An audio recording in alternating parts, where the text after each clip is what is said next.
The Oscar-winning film The Artist was about one actor coping with change in Hollywood, the end of silent movies.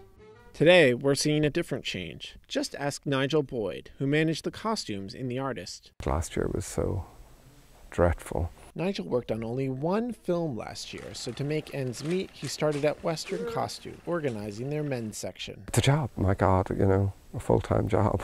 And Nigel isn't alone, because fewer productions are opting to shoot in Tinseltown.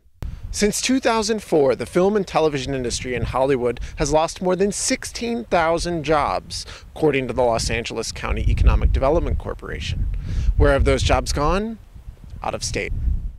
Tax credits have lured TV and film productions to states like New York, Louisiana, Georgia, and New Mexico. Eddie Marks owns Western Costume, where Nigel works. If I was a young costumer coming up, I'd probably choose Georgia, New Orleans to, really get my feet wet. With all the productions leaving LA, Mark said he thought of opening a second warehouse, but it didn't make sense. There's so much inventory, and if you give a little bit of your 1920s or your 30s, then you're depriving yourself when somebody needs everything right here in LA.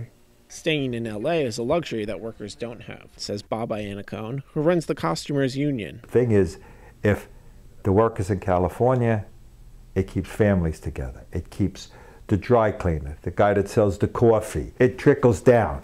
Detroit, we used to make cars. Pittsburgh, we used to make steel. And at Hollywood, we used to make movies.